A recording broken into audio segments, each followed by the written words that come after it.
Olá pessoal, bom dia, boa tarde, boa noite aí, dependendo do horário que vocês estiverem vendo o vídeo. Então, vamos lá para mais um videozão cru, brabo, né? Aproveita, deixa o joinha para nós aí, compartilha. Embora aumentar o engajamento, né? O canalzinho deu uma estacionada. Bem, primeiro eu quero explicar, né? Falar por que eu parei de gravar material essas 2 últimas semanas aí. Eu, em função do tempo muito seco, como vocês sabem, eu moro aqui no DF. E essa época do ano, assim, as doenças das vias aéreas, elas aumentam, né? Então eu fiquei sem voz. E a voz é minha ferramenta de trabalho, né? Então, eu ainda tô meio, digamos assim, meio fanho, né? Meio rouco, mas já dá para gravar. Então, foi em função disso, né? Dessa perda da voz temporariamente que eu parei de gravar material. Era inviável, não tinha como, certo? De antemão, então vamos direto ao ponto. Eu quero passar para vocês agora só algumas orientações em relação aos temas, né, em relação à redação, aos temas que podem vir a cair na redação deste ano para o Enem, né? É assim, mas eu quero que vocês entendam que são temas em potencial, né, que podem cair ou não, né? Então, só que antes de passar os temas, eu gostaria de passar para vocês, pedir que vocês anotassem aí, alguns valores morais, né, que a gente cultiva na nossa sociedade, que estão sendo atropelados pelo falso moralismo, né? Então, esse falso moralismo a gente precisa combater para que o moralismo, de fato, ele prevaleça, né? Que são esses valores morais que mantêm a estrutura da nossa sociedade. Então, com base nesses valores morais, é que a gente vai soltar aí os temas para que vocês possam discorrer sobre eles, né?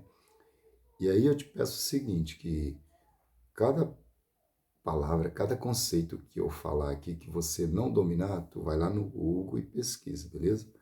Aí lembrando para você pesquisar sempre em fonte confiável, certo? Então, os valores que eu quero passar para vocês, aqui eu coloquei de uma ordem assim bem, uma ordem cronológica, digamos assim, né? Aí vocês podem começar a anotar aí, beleza? Então vamos lá. A honestidade, o respeito pelo próximo, responsabilidade, aí inclusive você pode colocar, se quiser colocar na frente parênteses, responsabilidade ambiental, cooperação, lealdade, empatia, altruísmo, liberdade, e aí se você quiser colocar entre aspas, liberdade de expressão, que a gente não pode confundir com a prática de crimes, tá? Nós vamos falar mais sobre isso. Gratidão, disciplina, né? Sim, disciplina. Fidelidade, honradez, coragem, perseverança, paciência, harmonia, né? Tolerância, confiança, prudência, justiça. E aí, na frente, se você quiser abrir um parênteses e colocar justiça social, e depois você aprofunda, que vai te ajudar, inclusive, em dissertação aí, certo? Na sua redação, no texto dissertativo. Igualdade, tá? Aí outro parênteses, você na frente de igualdade, você coloca igualdade formal e igualdade material. E aí depois tu pesquisa a diferença, beleza? A igualdade formal é aquela que está na lei, por exemplo, né? A Constituição Cidadã, ela fala que todos são iguais perante a lei. E na prática? Na prática a gente sabe que aqueles menos favorecidos, eles precisam de um pouquinho mais de ajuda, né? Então, aqueles que precisam de ajuda, aí você está falando de igualdade material, né? Aí já é diferente de igualdade formal, aí você já leva para o conceito de equidade, tá bom? Bravura, bravura no sentido amplo, tá? Caridade, certo? A gente vive muito a era do egoísmo, né? Sinceridade, certo? É um valor bem escasso atualmente. Modéstia, tá? Gentileza, aí depois se você quiser pesquisa aí sobre o profeta gentileza, quem foi o profeta gentileza, né? Gentileza gera gentileza, generosidade, solidariedade, compaixão, cortesia, integridade, né? Você ser uma pessoa íntegra, né? E espírito de cooperação. Aí falando de espírito de cooperação, você não pode esquecer de que o modelo de sociedade que a gente vive atualmente, por exemplo, quando vocês forem encarar o mercado de trabalho lá fora, né? Vai se falar muito em trabalho em equipe, trabalho em grupo, né? E ali esse espírito de cooperação vai estar intimamente ligado. Mas não necessariamente só isso, né? Quando você fala de cooperação, a gente parte do princípio, perdão, a gente parte do princípio de que nós somos seres sociais, né? E convivemos coletivamente, certo?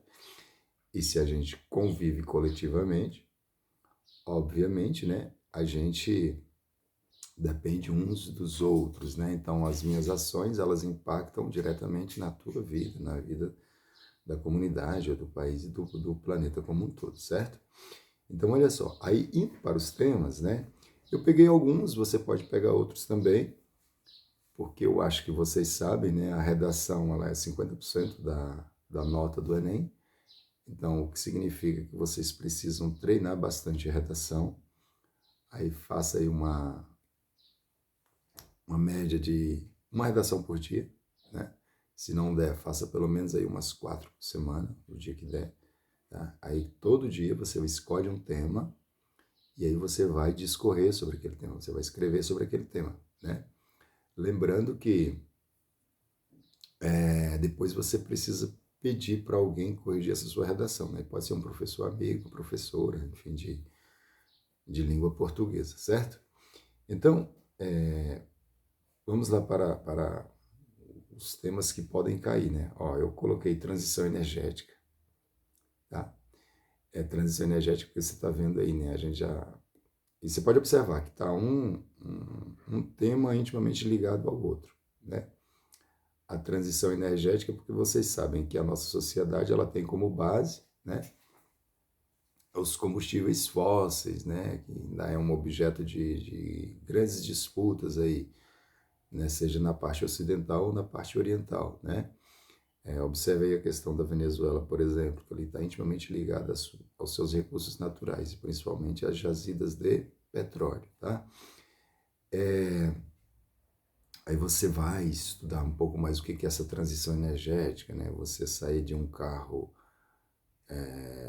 a combustão para um motor elétrico, né? O motor misto ali, né? O famoso híbrido, certo? E aí, posteriormente, agora você já tem aí, né? Carros elétricos, tá? E só um parênteses, depois você também não pode esquecer de dar uma aprofundada. Preste atenção no que eu vou falar. Nem tudo são flores, né? Então, esses carros elétricos, eles causam um impacto ambiental também, tá? É só você observar toda a estrutura do veículo que é produzida e toda a cadeia produtiva por trás, tá? Do minério de ferro que é explorado lá como recurso natural, que vai para a indústria de transformação e, até chegar na indústria siderúrgica, certo? Até chegar no produto final, que é o veículo. Aí você pega a própria bateria de lítio, né? Toda a cadeia produtiva por trás, né? Quanto que é necessário de energia para você produzir uma bateria de lítio, tá bom? Eu estou te falando isso porque quando você vê a mídia vendendo essa ideia de que o carro elétrico é mil maravilhas, calma, tá? Calma e aprofunda mais, né? Pesquisa aí com mais profundidade. Economia verde. a economia verde também está intimamente ligada, você percebe? Aí quando a gente fala de economia verde, né, aí você tem que lembrar das questões climáticas, né, mudanças climáticas, enfim. E a economia verde ela está intimamente ligada à sustentabilidade, né? Sustentabilidade. Aí o que de acha a economia verde? O que de acha é sustentabilidade, né? O que é um país sustentável? O que é um planeta sustentável? Aí tu não pode esquecer, né, de que toda ação humana ela vai gerar impacto ambiental. Não esquece disso, tá? Obviamente você tem impacto positivo e impacto negativo. Via de regra, os seres humanos por onde eles passam, eles deixam um rastro de destruição.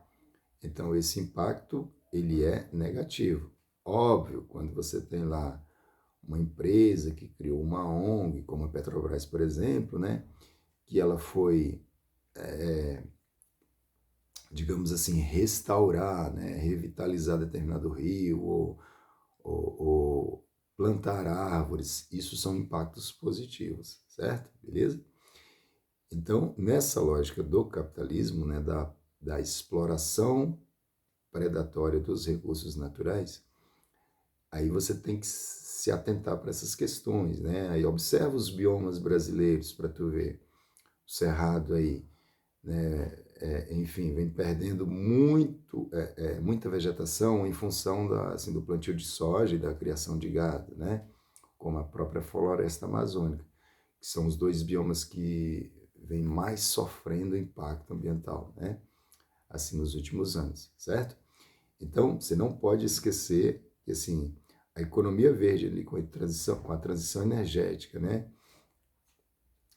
estão intimamente ligadas ao modelo de produção vigente, ao modelo econômico vigente, melhor dizendo, né, que é o capitalismo, certo? Então, e não adianta, você só tem esse planetinha aí com recursos naturais, né? Até então, né, que outros ainda estão em fases de estudos aí. E não adianta, uma hora esses recursos vão acabar. Então, e nem sempre essas explorações elas acontecem de forma racional, né? De forma pensada, beleza? Aí eu coloquei aqui também o uso da cannabis, né? Para fins medicinais, que está intimamente ligado lá a muitos daqueles valores que a gente acabou de abordar lá atrás, certo? Aí você dá uma aprofundada nessa questão, né? Porque você vê que tem uma certa resistência da sociedade aí e com um falso moralismo, né? Diga-se de passagem, certo? Porque às vezes esse cara que está combatendo aí o uso da maconha para fins medicinais, vamos falar no português, claro, às vezes o cara é até usuário, tá? E fica com essa hipocrisia, tá bom? Mas enfim, você tem que levar o que há de mais aceito, né, para a tua provinha lá, beleza? E escrever tudo muito bem fundamentado. É por isso que você precisa se embasar, né, teoricamente, sobre os temas, tá? Porque não tem como você discorrer, não tem como você escrever sobre algo que você não domina. Aí, desculpa o jargão, mas você vai ficar lá enchendo linguiça, né?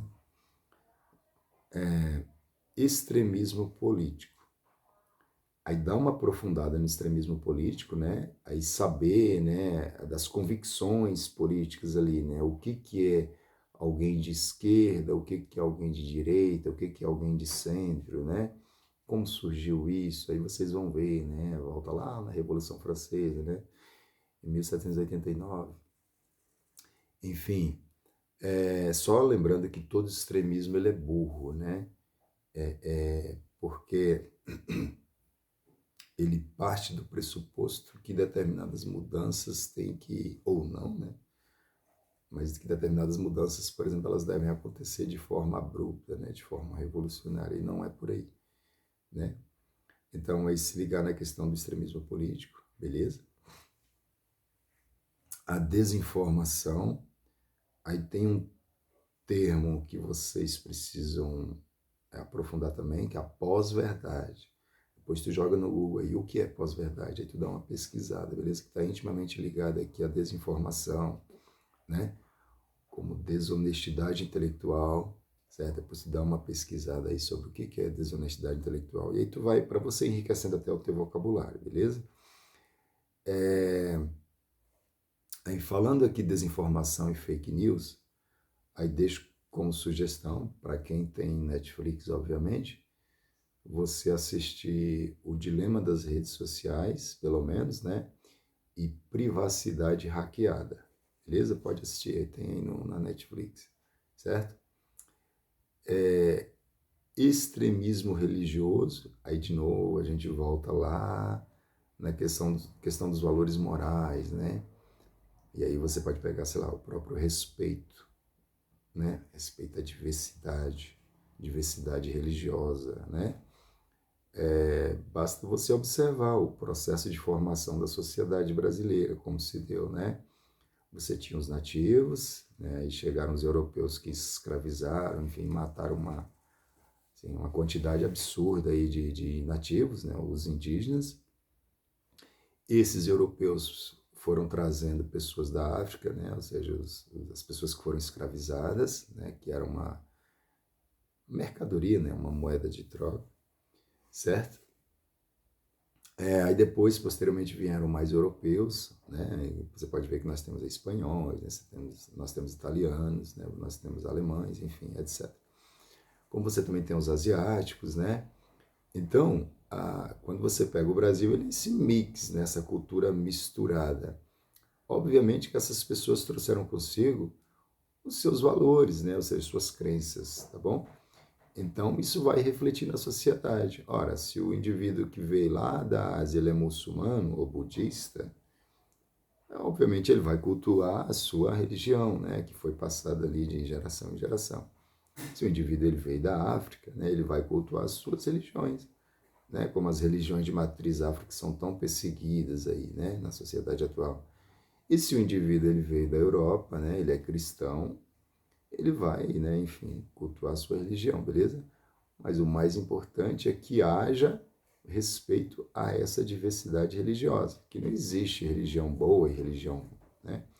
Cada um tem a sua ou não, né? Ou não. Você vive em um regime democrático, que você pode ter a sua religião, a sua convicção religiosa, ou não. Você simplesmente, se você não quiser acreditar em nada, é um direito seu, né? Você tem essa liberdade, né? Que é um outro valor também que deve ser preservado. Então, isso está na Lei Maior, na Constituição Cidadã de 1988, beleza? Aí tem dois termos que eu quero que vocês se atentem aí e depois vocês dão uma aprofundada, tá? O primeiro é o capacitismo, tá? E o segundo é o tokenismo, beleza? Só um spoilerzinho para vocês. O capacitismo ele está intimamente ligado a uma certa discriminação que existe em relação às pessoas com deficiência, né?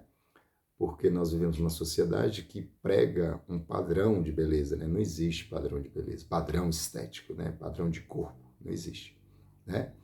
E aí isso é perverso porque o padrão Barbie, por exemplo, você vê que tem muitas garotinhas aí que são mais gordinhas e meio-dia ela tá com uma blusa, né, um casaco de frio até aqui. Isso gera crise de ansiedade, gera depressão, enfim, porque na cabeça dela ela tá fora dos padrões.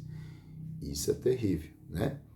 Então a gente precisa combater sim o capacitismo, tá bom? E o importante é a gente respeitar a diversidade, né? E o outro que eu falei é o tokenismo, né? Depois você dá uma pesquisada aí. Aí, por exemplo, quando você vê a Maju lá sendo âncora, né, de um telejornal lá da Globo, por exemplo. E aí, será que de fato a Globo ela é uma empresa democrática, né, que emprega a diversidade? Será que os negros eles têm ascensão dentro da empresa como os brancos? Eu deixo essa interrogação para você, né? Porque nós estamos falando de uma emissora que há pouco tempo colocava os negros e negras apenas como, por exemplo, os negros ou era traficante, né, ou era porteiro de prédio, ou era motorista, né, particular, enfim, né? E as negras, geralmente, elas apareciam como? Elas apareciam como doméstica, né? Elas apareciam como babás, né? Elas apareciam como prostitutas, certo? Isso você vai naturalizando o racismo estrutural, né? Que o professor Silvio Almeida aborda, certo? Beleza? E depois tu dá uma aprofundada para você poder falar com mais propriedade, tá bom? O racismo estrutural, depois também você dá uma aprofundada aí. Mudanças climáticas, tem que apesar que assim, você pode até falar, mas essas figurinhas carimbadas não vão cair. Não vai nessa não, tá? Não vai nessa não. Você aprofunda sobre o tema e você dá uma dissertada, né? Escreva sobre, tá bom? Liberdade de expressão, tá bom? O que é liberdade de expressão? Né? Será que na democracia existe direito absoluto? Não, não existe. Se você for observar, nem mesmo o direito à vida é absoluto, né? Por quê, professor? Ora, você tem o Instituto da Legítima Defesa, por exemplo, né? Você tem, no caso aí do aborto legal, tá? Para algumas situações que está lá no Código Penal, como a crianças anencéfalas, ou seja, que nascem sem cérebro, né? Você tem aí a questão do estupro, né? Beleza? Então, tudo isso vocês têm que se atentar, tá? E aí é que está o X da questão, porque a liberdade de expressão ela está intimamente ligada à desinformação, à fake news, nessa era da pós-verdade. O que essas pessoas fazem? Para potencializar o engajamento, elas utilizam informações falsas, as famosas fake news, né? E aí, quando vocês assistirem lá os documentários da Netflix, né, como Privacidade Hackeada ou O Dilema das Redes Sociais, né? Vocês verão que uma informação falsa, ela circula 6 vezes mais que uma informação verdadeira. Então, o que essas big techs elas fazem? Ou seja, essas plataformas, o que o algoritmo faz, né? Elas potencializam, né? Elas estimulam mesmo assim, o engajamento dessas notícias falsas. E é por isso que o Elon Musk tá esperneando aí, porque ele deixava, né? Não importa se o cara tá lá colocar, inclusive, incluindo coisas relacionadas à pedofilia. Isso não é liberdade de expressão. Isso é crime. Então é simples para você levar para a tua prova. O que não pode na vida real, não pode na rede social, beleza? Então você tem liberdade de expressão? Tem, mas lembre-se que você pode responder por palavras proferidas, né? Dependendo do que você falar, você pode ser responsabilizado criminalmente ou responsabilizado, né? Tá bom? As redes sociais, né, que está intimamente ligado também à liberdade de expressão, e aí é complicado, porque às vezes o indivíduo ele acha que porque ele está atrás ali de um smartphone ou de uma tela de computador, ele pode escrever o que der na tela, e não é por aí, né? Então isso não é liberdade de expressão, tá? Isso é crime, tá bom? Então isso é a prática de crime, então não pode, beleza? Aí os valores morais eu já falei para vocês, né? E a diversidade religiosa também, tá bom? Então é isso, para o vídeo não ficar muito extenso, tá? Escrevam textos semanais aí, o máximo que você puder. Não esqueça de que a redação ela é metade da nota, tá bom? Aí lembrando que seu texto ele precisa ter uma ordem, né? De começo, meio e fim. Não importa, né? Pode ser introdução, desenvolvimento e conclusão, certo? Tem alguns modelitos de redação. Depois, quem quiser, só comenta aí embaixo, deixa o e-mail que eu posso enviar para você, tá? Eu tenho aqui um cursinho básico, noções básicas de redação, tá bom? Então é isso, um abraço, deixa o joinha para nós aí, tá? E compartilha para aumentar o engajamento, tá? Tchau, tchau.